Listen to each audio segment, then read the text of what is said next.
Sekarang mari kita lihat eh, pemberitaan yang dilakukan oleh saksi. Dikatakan tadi dalam nas ini, yang pertama-tama itu harus dilakukan di Yerusalem, kemudian di seluruh Yudea dan Samaria dan sampai ke ujung bumi. Kalau dikatakan Yerusalem, ini bukan hanya sebatas kata-kata saja, ya, bukan hanya sebatas kata-kata saja, tetapi ini mempunyai makna yang mendalam dan pesan yang mendalam yang mau diberitahukan kepada murid-murid dan juga kepada kita. Nah, pemberitaan ya tentang Yesus oleh saksi, yaitu murid-murid Tuhan Yesus, pertama sekali dilakukan di Yerusalem. Kenapa pertama sekali dilakukan di Yerusalem?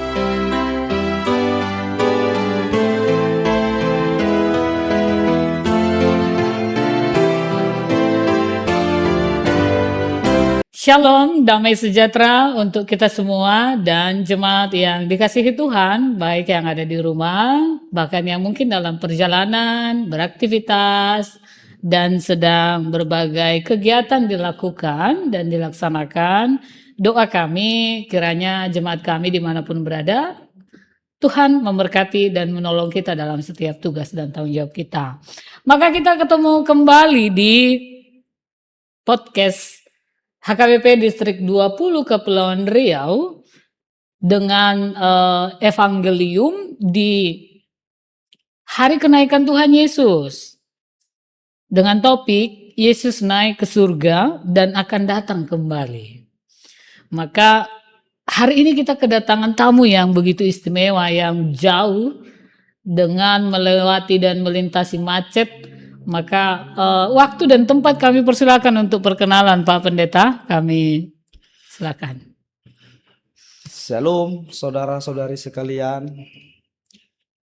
Saya yang bernama Pendeta Janiki Sihombing, melayani di HKBP Resort Dapur 12. Istri saya buruh manurung. Demikianlah perkenalan singkat dari saya. Terima kasih. Baik, terima kasih. Kita sudah mendengarkan semuanya. Maka sebelum kita mendengarkan firman Tuhan dan membaca dan juga serta mendengarkan perenungan dari Pak Pendeta, baiknya kita berdoa. Kita berdoa.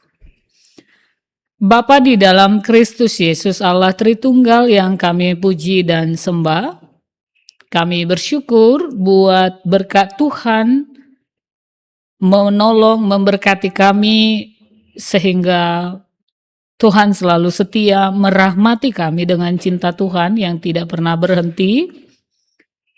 Kami akan mendengarkan firman-Mu dalam media ini, kiranya Engkau memberkati narasumber kami, baik juga jemaat-Mu yang akan mendengarkan dan menjadi pedoman dalam hidup kami. Berkati jemaat-Mu dimanapun berada, berkati juga setiap para pelayan-Mu yang ada dimanapun juga, secara khusus di Distrik 20 Kepulauan Riau ini. Terima kasih Tuhan. Inilah doa kami, inilah puja-puji kami. Terpujilah Engkau, di dalam Kristus kami berdoa dan bersyukur. Amin. Firman Tuhan yang menyapa kita di hari kenaikan Tuhan Yesus Kristus tertulis di Kisah Para Rasul pasal 1 ayat 1 sampai dengan ayatnya yang ke-11. Saya bacakan untuk kita semua, demikianlah firman Tuhan. Hai Theophilus, dalam bukuku yang pertama aku menulis tentang segala sesuatu yang dikerjakan dan diajarkan Yesus sampai pada hari ia diangkat ke surga. Sebelum itu ia telah memberi perintahnya melalui Roh Kudus kepada rasul-rasul yang dipilihnya. Kepada mereka ia menunjukkan dirinya setelah penderitaannya selesai, dan dengan banyak bukti ia menunjukkan bahwa ia hidup. Sebab selama 40 hari ia berulang-ulang menampakkan diri dan berbicara kepada mereka tentang kerajaan Allah. Pada suatu hari ketika ia makan bersama mereka, ia melarang mereka meninggalkan Yerusalem dan menyuruh mereka tinggal di situ menantikan janji Bapa yang sebagaimana dikatakannya, telah kamu dengar dari aku. Sebab Yohanes membaptis dengan air, tetapi tidak lama lagi kamu akan dibaptis dengan Roh Kudus. Lalu ketika berkumpul, mereka bertanya kepadanya, Tuhan, maukah engkau pada masa ini memulihkan kerajaan bagi Israel? Jawabnya kepada mereka, kamu tidak perlu mengetahui masa dan waktu yang ditetapkan Bapa sendiri menurut kuasanya. Tetapi kamu akan menerima kuasa bila mana Roh Kudus turun ke atas kamu, dan kamu akan menjadi saksi-saksiku di Yerusalem, di seluruh Yudea dan Samaria, dan sampai ke ujung bumi. Sesudah ia mengatakan demikian, terangkatlah ia disaksikan oleh mereka, dan awan menutupinya dari pandangan mereka. Ketika mereka sedang menatap ke langit waktu ia naik itu, tiba-tiba berdirilah 2 orang yang berpakaian putih di dekat mereka dan berkata kepada mereka, Hai orang-orang Galilea, mengapakah kamu ini berdiri melihat ke langit? Yesus ini yang diangkat ke surga meninggalkan kamu akan datang kembali dengan cara yang sama seperti kamu melihat dia naik ke surga. Demikianlah pembacaan firman Tuhan untuk kita semua. Nah, ini Amang Pendeta, sangat seru ini topiknya. Yesus naik ke surga dan akan datang kembali. Kira-kira konteks yang terjadi pada saat itu bagaimana, Pak Pendeta? Boleh dijelaskan mungkin untuk kita semua dan jemaat yang sedang mendengarkan? Ya, terima kasih kepada Ibu Pendeta yang memberi kami waktu untuk menyampaikan beberapa pemikiran tentang nas kita saat ini. Yang pertama, yang pasti kita mengetahui bahwa surat Kisah Para Rasul ini ditulis oleh Lukas, yang mana ditujukan kepada Theophilus. Nah, surat Kisah Para Rasul ini adalah surat kedua. Surat kedua yang ditulis oleh Lukas kepada Theophilus. Yang pertama itu surat Lukas sendiri. Tetapi kita di dalam Alkitab tidak pernah disebutkan siapa ini sebenarnya Theophilus.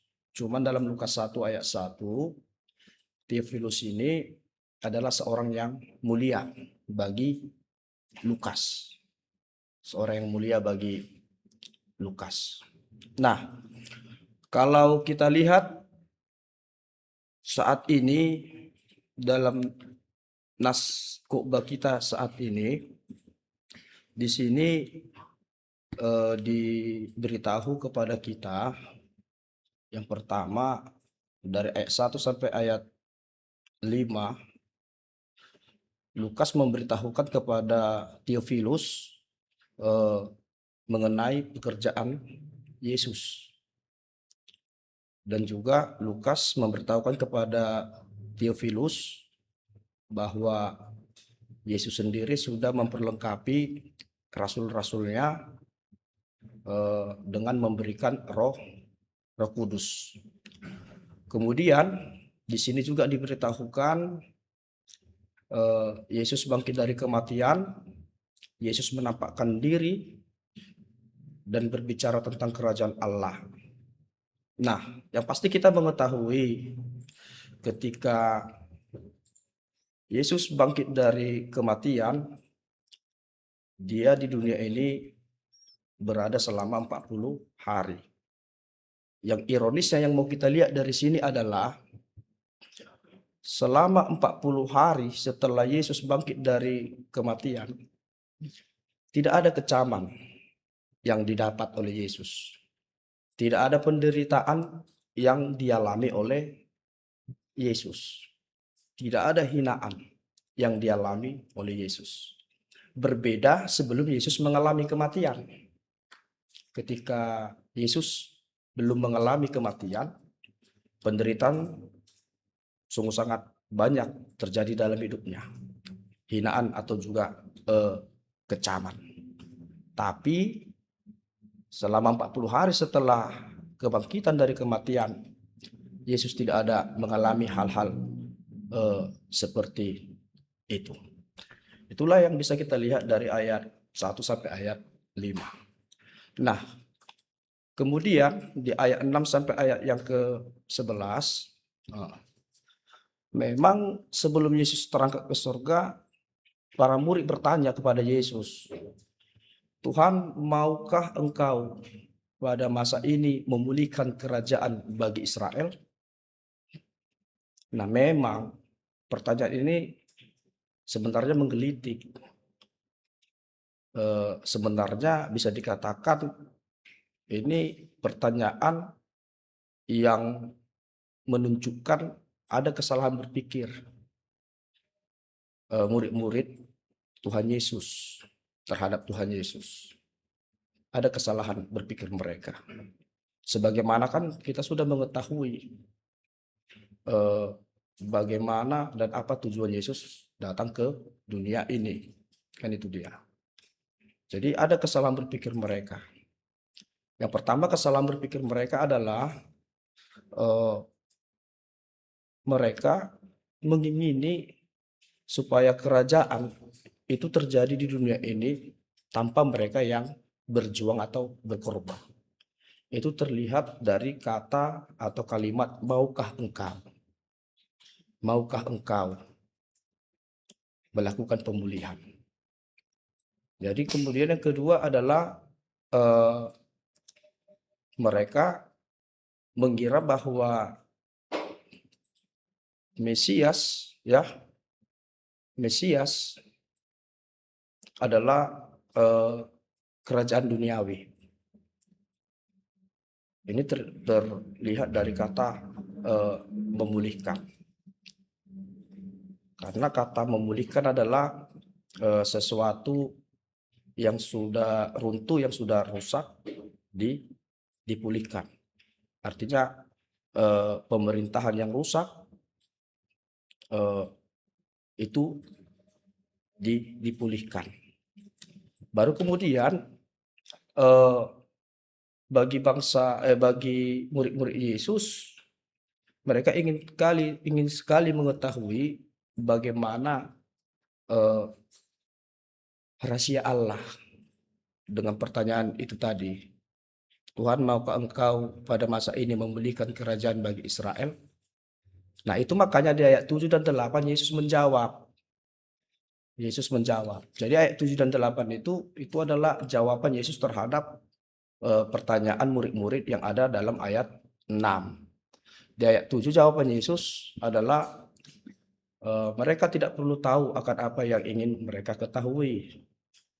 Kemudian dilanjut di ayat 8, Yesus memberitahukan apa yang harus mereka terima dan apa yang harus mereka kerjakan di dalam kehidupan mereka. Yang mereka terima tentu Roh Kudus yang turun atas diri murid-murid.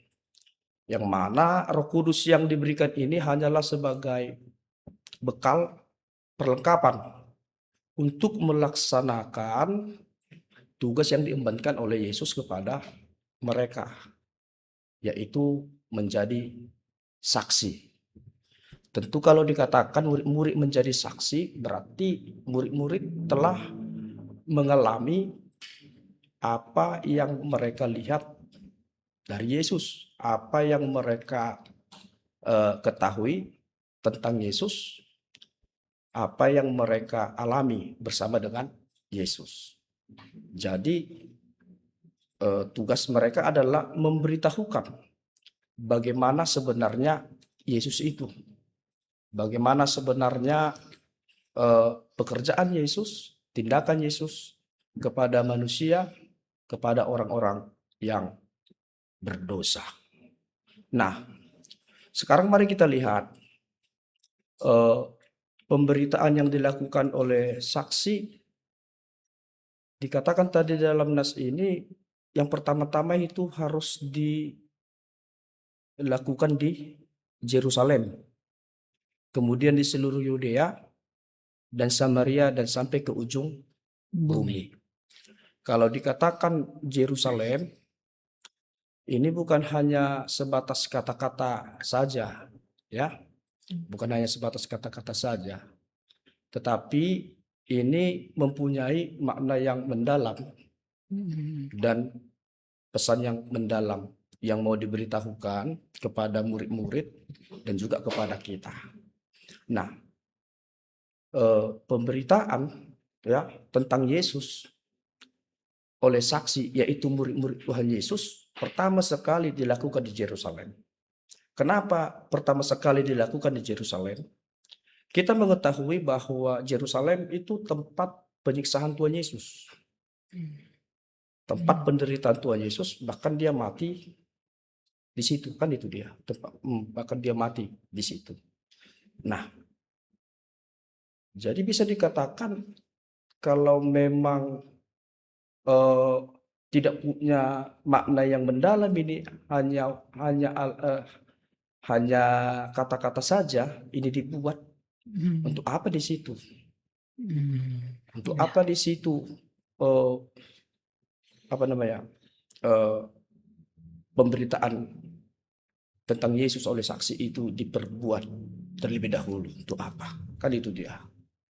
Tetapi karena mempunyai makna dan pesan yang dalam, maka ini mau mengatakan kepada kita bahwa pemberitaan tentang Yesus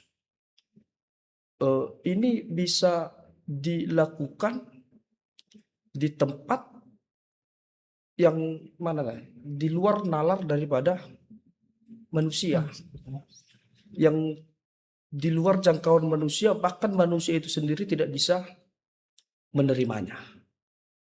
Kan itu dia. Karena apa tadi? Di tempat itu Tuhan Yesus dibunuh. Kenapa harus di situ? Pemberitaan tentang Yesus, kan gitu dia. Nah, kenapa harus di situ?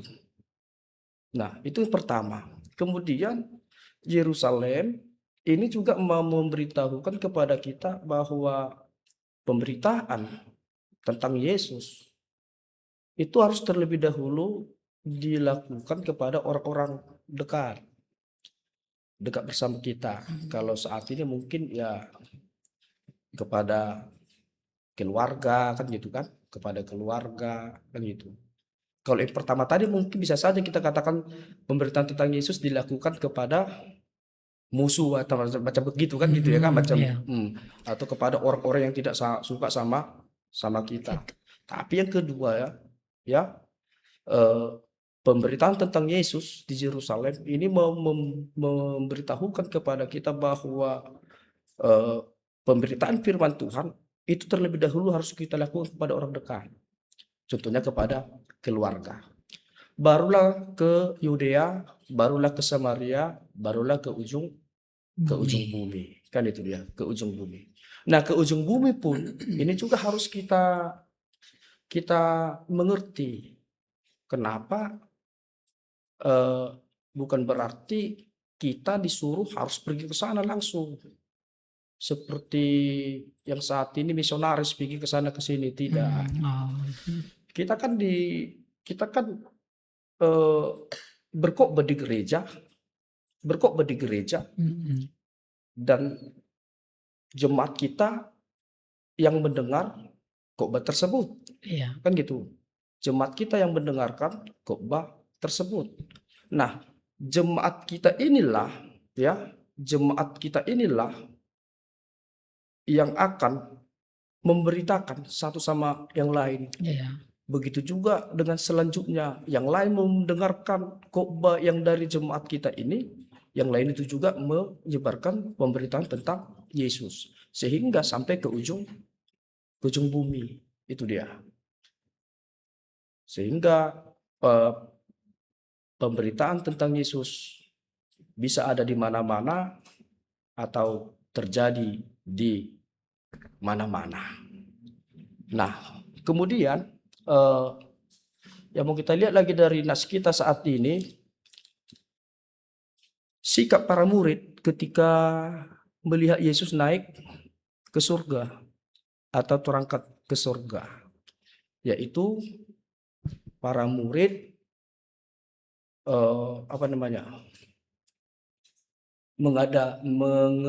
menengadah ke langit.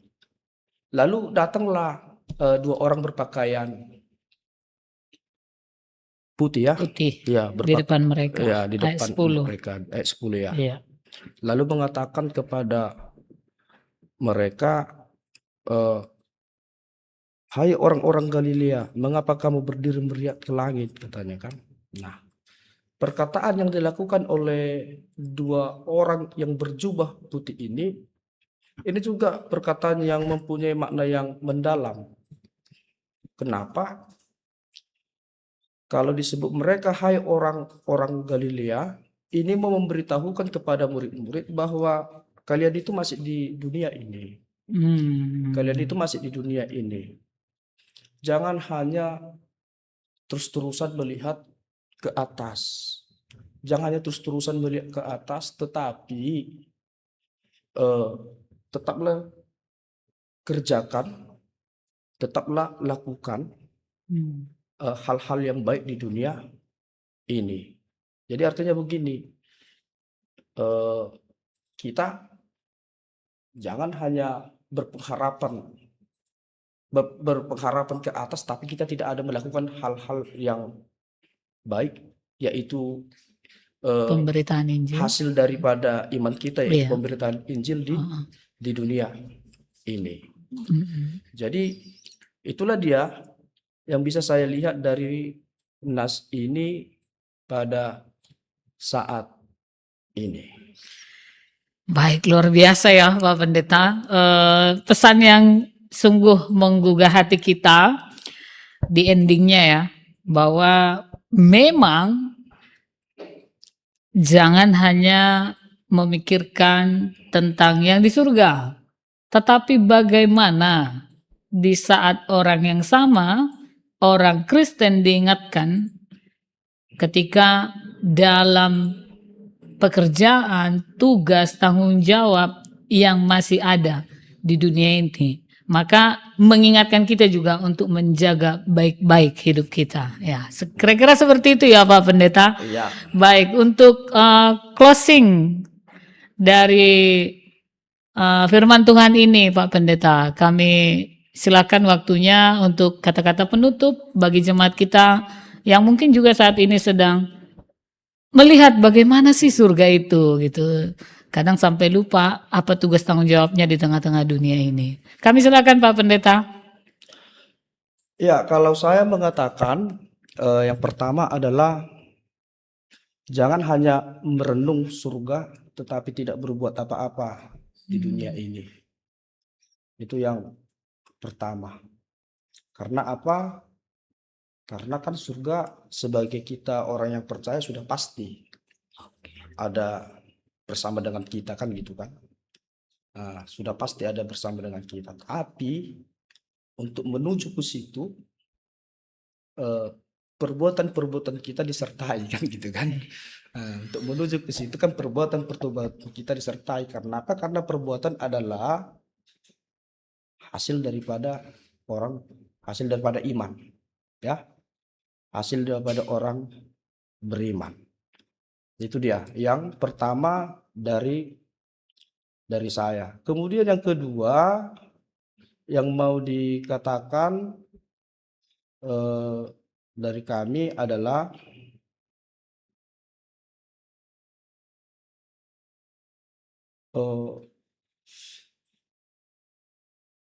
menjadi saksi atau memberitakan Injil itu harus. Kenapa?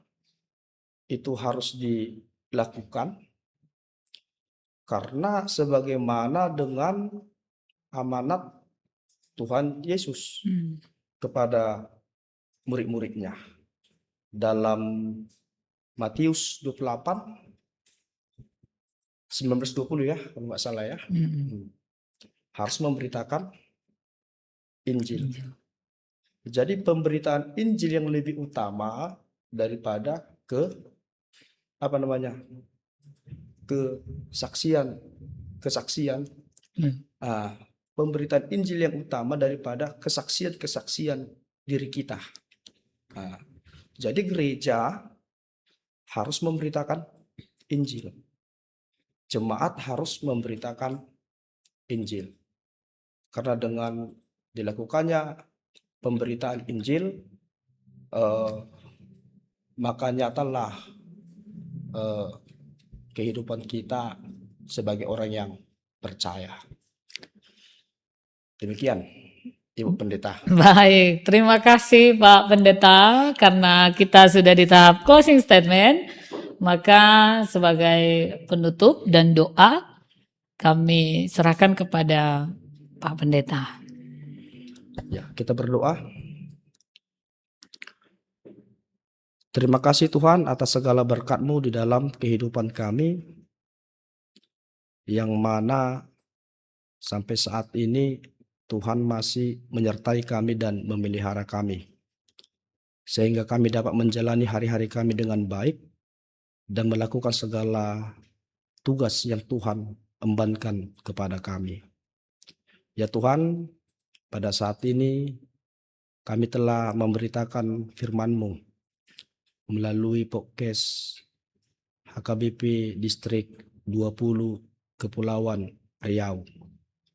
Biarlah Tuhan firman-Mu ini dapat menyebar ke seluruh dunia, supaya jemaat-Mu atau orang-orang yang dapat menonton dan mendengar podcast ini dapat mengetahui bagaimana kasih setia-Mu kepada kami umat-Mu yang ada di dunia ini. Kami mengetahui ya Tuhan, sungguh sangat banyak kuat kuasa-Mu hadir di dalam hidup kami, sehingga kami selalu datang kepadamu, hadir kepadamu, dan mengandalkan Engkau di dalam kehidupan ini saja. Tuhan, berkati seluruh jemaat-Mu dimanapun mereka berada. Engkau yang mencukupkan segala kebutuhan mereka, supaya sukacita penuh selalu terjadi di dalam hidup mereka. Terimalah doa kami. Di dalam Kristus Yesus kami berdoa kepadamu. Amin. Kasih karunia Tuhan Yesus Kristus, kasih setia Allah Bapa, dan persekutuan Roh Kudus menyertai hidupmu sekalian. Amin. Amin. Baik, terima kasih untuk kita semua dan sampai jumpa kembali di podcast berikutnya. Shalom, Tuhan memberkati. Shalom.